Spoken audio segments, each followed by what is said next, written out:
Bonjour à toutes et à tous. Le meilleur trader du monde, qui est encore aujourd'hui considéré comme le meilleur trader du monde, c'est Jesse Livermore.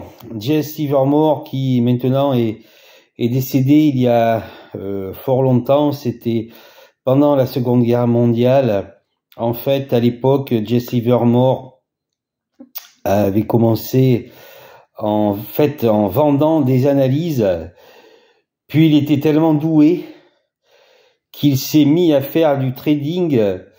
Il dira plus tard qu'il était meilleur en tant qu'analyste qu'en tant que trader, alors qu'en fait, en tant que trader, il était très fort. Il est surtout connu pour ses fortes plus-values sur les corrections ou krachs boursiers, notamment le krach de 1907 où JP Morgan en personne était venu le voir en lui demandant d'arrêter de shorter voilà les valeurs, et il avait accepté à ce moment-là. Je vais me présenter, je suis Stéphane Breuil, trader depuis 2016. Actuellement, je bats, l'année n'est pas terminée, mais je bats une nouvelle fois le CAC 40 qui est légèrement positif depuis 2016. Donc j'ai quasiment 8 années, 9 années de hausse en comptant 2024. En fait, si ça se termine bien, juste en 2022, j'ai terminé étal à moins 0,05, et c'est vrai que pour l'histoire, à 20 minutes de la clôture, j'étais légèrement positif. Je suis la bourse depuis 2000, je suis infirmier de formation. J'ai toujours été passionné par les marchés. Et c'est vrai que j'avais cette idée de faire du trading, de devenir trader, et c'est, je dirais, un objectif que j'ai réalisé en 2016. Je réalise donc ce que j'ai toujours voulu, faire du trading, devenir trader, et pour l'instant ça se passe bien. Et j'ai fondé SB Capital Trading en 2023 avec une formation et différentes solutions pour pouvoir aider les personnes à progresser sur les marchés financiers, à valoriser leur capital, parce qu'effectivement, c'est très difficile de valoriser son capital avec les placements classiques. La bourse, bien évidemment, et notamment les actions, parce que je suis spécialisé des actions, et le meilleur placement à long terme, à condition de bien acheter, en fait, voilà, de choisir ses valeurs, et de bien sûr de vendre ou de prendre des bénéfices au bon moment. Alors, le meilleur trader du monde, mais aussi comment gagner sur les marchés. Donc ça se rejoint en fait la question, parce que Jesse Livermore, qui était le meilleur du monde, a fini ruiné, hein, et d'ailleurs il s'est donné la mort pendant la guerre, puisqu'il était ruiné. Il a écrit un bouquin, en fait c'est Edwin Lefebvre qui a écrit un livre à l'époque. Donc c'est soi-disant dans des interviews de Jesse Livermore, Mémoire d'un spéculateur. Voilà la biographie de Jesse Livermore. Alors, le meilleur trader du monde, mais pourquoi Jesse Livermore a fini ruiné? On rejoint à justement comment performer sur les marchés à long terme. Je crois que, bien évidemment, où ça va se jouer, c'est sur la psychologie. C'est-à-dire, au départ, vous devez avoir une psychologie spécifique, d'accord? Vous pouvez avoir une psychologie adéquate, vous pouvez être fait pour ça. De toute façon, vous allez vous en rendre compte assez rapidement. Mais, et ce qui s'est passé avec Livermore, c'est que vous avez néanmoins certains défauts, et ces défauts vous seront fatals à un certain moment, je dirais, de votre carrière de trader. Alors bien évidemment, la stratégie, trouvez votre stratégie en sachant que si vous voulez gagner très vite, ce sera très difficile, puisque vous allez devoir agir sur les unités de court terme et combattre les algos.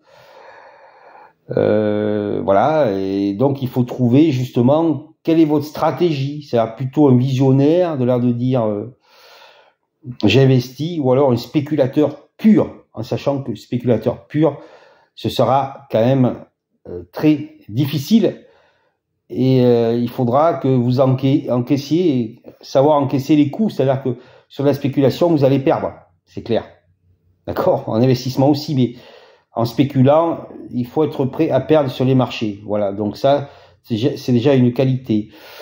Donc, pourquoi Jesse Livermore a fini ruiné?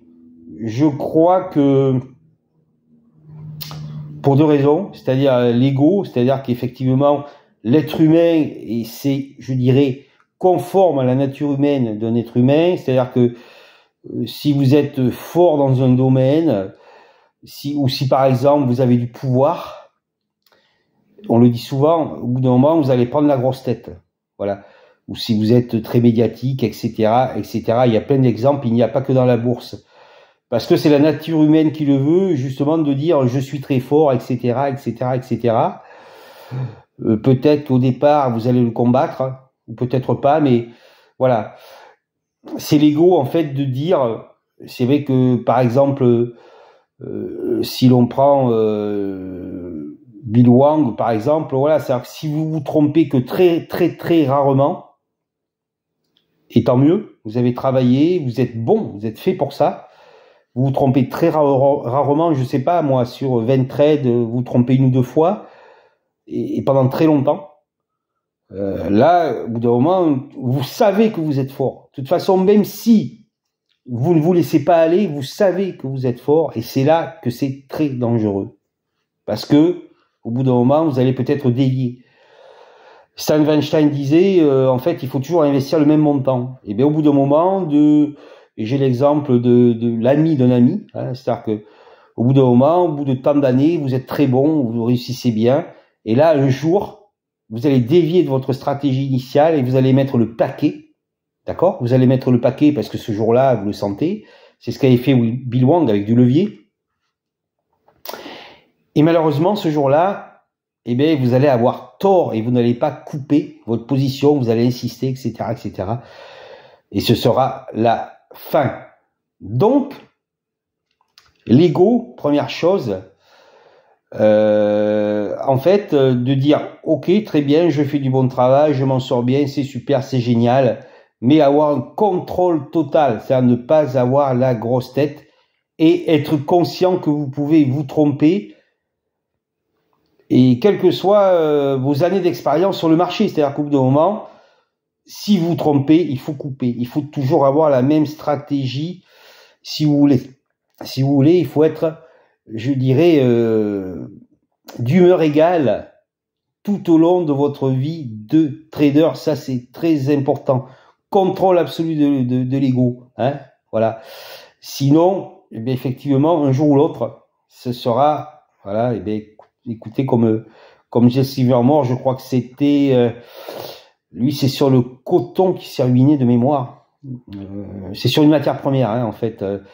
Il explique qu'il avait vendu une matière première alors qu'elle avait flambé, il aurait dû la garder, et qu'il avait gardé celle-ci, je crois que c'était le coton, et qu'il avait renforcé. Et voilà, ça lui a été fatal, il devait faire du levier. Et ses créanciers, ben voilà, il lui courait après, et donc il a mis fin à ses jours. Hein. Et pourtant, voilà, c'était quelqu'un, ce que je veux dire par là, c'est qu'il devait le savoir. Il devait le savoir, mais comme il avait dû connaître des situations où justement il avait renversé la situation. Il y a Nick Leeson aussi. Nick Leeson, parce qu'au départ, il était en difficulté, mais il avait réussi à renverser la situation. Malheureusement, en janvier 1995, eh ben, il avait parié sur le Nikkei, et malheureusement, il y a eu ce tremblement de terre en février. Il avait raison, mais c'était en avril. Hein, donc, tu te dis, allez, là, j'y vais, je conserve, je renforce, parce que de toute façon, je m'en sors tout le temps. Ça, c'est une erreur fatale d'ego. Hein. Voilà. Je pense que c'est ça. Donc, il a mis un terme à la carrière de Jesse Livermore, mais il y a également la cupidité. Ne l'oubliez pas, ce que disait Weinstein, le plus terrible pour l'investisseur ou le spéculateur, c'est la peur et la cupidité. Effectivement, la peur et les médias, notamment financiers, jouent avec ça, avec la peur. La cupidité, je pense que malheureusement, Jesse Livermore était cupide. Voilà, donc il aimait l'argent, l'argent appelle l'argent, etc. Et c'est ça qui lui a été fatal, hein, parce que je pense que c'est quelqu'un. On disait qu'il allait en yacht à Wall Street, voilà, il traversait la mer pour aller à Wall Street. Il aurait pu, par exemple, arrêter la bourse parce qu'il avait largement les moyens. C'est une personne c'est lui qui a fait le plus de plus-value. Enfin, très rapidement, il investissait gros et il gagnait gros. Voilà, ce qui est très difficile à faire. Il aurait pu dire, ben maintenant, voilà, j'ai investi dans l'immobilier, etc., etc. Enfin, par exemple. Hein, puis en plus, bon, après il y a eu le krach de 29, etc. Il aurait pu, par exemple, là investir parce à ce moment-là, il était encore très très bien. Il aurait pu racheter au plus bas l'immobilier, etc. Et je crois que c'est cette cupidité qui lui a été fatale. Donc ça, c'est pareil, c'est pourquoi vous allez sur les marchés, d'accord? Pour quelles raisons? Et il ne faut pas que ce soit pour je veux devenir riche, etc., etc. Parce que comme je le dis, devenir riche, eh bien, on ne fait pas du trading, hein, parce que par rapport au risque, par rapport à la volatilité, non, vous voulez devenir riche, vous travaillez bien à l'école et vous allez faire un métier justement spécifique, médecin, spécialiste, etc., ingénieur, qui va vous rendre riche par le travail. Et là, moi je connais le cas d'un kiné, hein, c'est-à-dire qui travaillait beaucoup, il a travaillé beaucoup jusqu'à 40 ans, puis après on l'a plus vu, hein, il est parti. Hein. Il a investi, il est parti en Asie, etc. Donc par le travail, vous devenez riche, et puis après vous pouvez changer de vie et profiter de votre argent. Mais si vous vous dites, allez, je vais en bourse parce que je vais devenir riche, vous pensez à l'argent, cela vous sera fatal. C'est un état d'esprit très spécifique. C'est-à-dire, vous allez en bourse parce que vous êtes passionné, cela vous plaît. Vous aimez les maths, vous aimez les graphiques, ça vous plaît. Ça vous plaît tellement que vous pouvez passer beaucoup de temps sur les marchés. Voire après, ça vous plaît tellement que vous décidez justement de créer votre entreprise et d'aider les autres. Bien évidemment, il faut être honnête, il faut être clair. Ça, c'est fondamental, je dirais. Mais au départ, votre état d'esprit doit être clair, doit être spécifique et contrôler votre ego, avoir conscience de vos capacités, certes, mais avoir conscience que le marché est dangereux, que le marché est risqué, que le marché sera toujours plus fort que vous. Et si vous jouez avec le marché, cela vous sera fatal. Et effectivement, l'argent, c'est bien. Si vous faites votre travail, vous gagnerez de l'argent. Mais si vous êtes focalisé sur l'argent, et bien voilà, et bien un jour ou l'autre, vous disparaîtrez du marché. Donc oui, le meilleur du monde, le meilleur trader du monde, c'est une très belle performance. Voilà, on gardera en mémoire que Jesse Livermore, au bout d'un moment d'ailleurs, les courtiers ne le voulaient plus parce qu'en fait, il posait des problèmes parce qu'il gagnait tout le temps.